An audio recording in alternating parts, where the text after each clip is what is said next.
Центерра Кыргызстандан экологиялык талаптарын аткарууга даяр. Өкмөт менен Центерра компаниясынын ортошутусунда жетишилген макулдашууга ылайык аталган компания экологиялык маселелерди чечүүгө $50 миллион которот. Муну менен катар жылына төлөнүүчү экологиялык төгүмдүн суммасы $310 миң $3 миллион чейин көбөйтүлдү. Өкмөттүн Канада тарап менен болгон жетишилген соңку макулдашуусун талкуулаган парламенттин отун энергетика жана жер казынасын пайдалануу боюнча комитетинин жыйынынан кабарчыбыз Нургүл Жумабекова баяндайт. Өкмөт Центерра компаниясы менен чоң маселелерде мурда экологиялык көйгөй боюнча орток пикир тапты.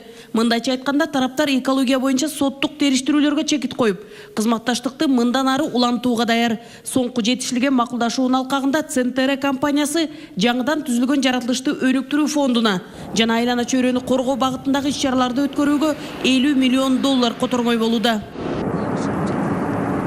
Центерра менен сүйлөшүүлөр оңой олтоң болбогонун айткан талдоочуларда өкмөт жетишкен макулдашуу эки жакка тең ыңгайлуу болду деп эсептейт.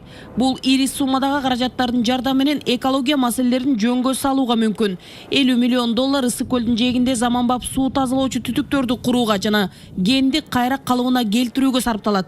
Ал эми $10 миллион республикалык онкологиялык борборду техникалык модернизациядан өткөрүүгө кошумча берилет. Сапар Жумакадыр Исаковдун өкмөтү мында эми 2 жума мурун дайындады, бұл айығына чейин чыкты.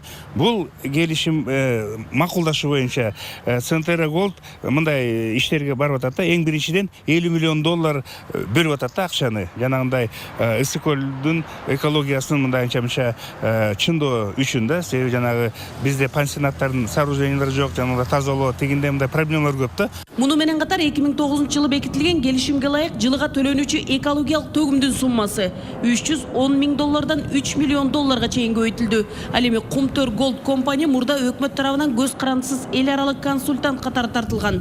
АМЭК компаниясы тарабынан коюлган бардык көрсөтмөлөрдү аткарат. Ишкер чөйрөсүндө өкмөт менен Центерранын орток пикирге келгенин колдоого алууда. Айтымында өлкөдөгү инвестициялык климат жакшырды. Эми болочок инвесторлорду тартууда тоскоолдук болбойт жана Кыргызстанга болгон инвестициялык кызыгуу артат. Болочоктогу инвесторлорго мындайча жакшы белги болуп жатат да. Өкмөттүн жаңы курамына бул да аябай жакшы жаңы башат болуп жатат. Алар баштаган иш ушундай жакшы иш менен коштолсо, башталып атса, бул дагы мындай жакшы иш болуп жатат. Өкмөт башчы Центерра компаниясы менен жетишилген макулдашуу боюнча геологдор жана ген тармагындагы иштерди жакшыртуу багытында аксакал адистер менен сүйлөштү. Анда өкмөт башчы соңку макулдашууга ылайык экологиялык маселелерди чечүү боюнча эки тараптуу макулдашуусу жана калыбына келтирүү фондун Улуу Британиядан Кыргызстанга көчүрүү маселеси да сүйлөшүлгөнүн билдирди. Сапар Исаковдун айтымында келечекте калыбына келтирүү фондундагы каражаттар Кыргызстандын экономикасына жумшалгыдай кылуу керек. Учурда бул фонддо $234 миллион бар. Комитет ТЭКке барып, ошо биринчи жолу бул маалыматты бердик. Расмий түрүндө бердик. Айттык, момундай нерсе болуп атат, мындай жакшы нерселер болуп атат дегенден кийин бир күндүн ичинде Центерра компаниясынын активдери $148 миллион өсүптүр. Анан мына бүгүн жарым күндүн ичинде дагы жалпы 8% өсүптүр, эми бир дагы пайызга кошулуптур. Биздин доля $50 миллион өсүптүр. $50 миллион 2 күндүн ичинде $50 миллион Кыргызстандын үлүшү өстү. Ошо маалымат кеткенде. Мына бул азыркы бүгүнкү алган маселелер абдан жакшы негиз алынып, биз адистерге абдан жакты. Муну барлык жакта колдош керек. Ал эми бул биринчи этабы.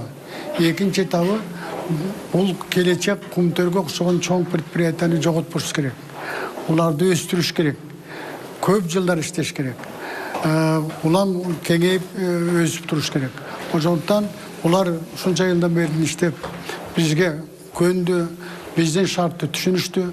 Ошондуктан булардын кеңейтип чоңойтуш маселесин экинчи этапта бул маселенин баардыгын биз айтып бердик, колдой турган болдук. Ошол эле учурда Центерра компаниясы өлкө аймагында жаңы геологиялык чалгындоо иштерине Кыргыз тарап менен биргеликте ген иштетүүчү ишканаларды түзүү аркылуу жаңы инвестицияларды тартууга да даяр экенин билдирген.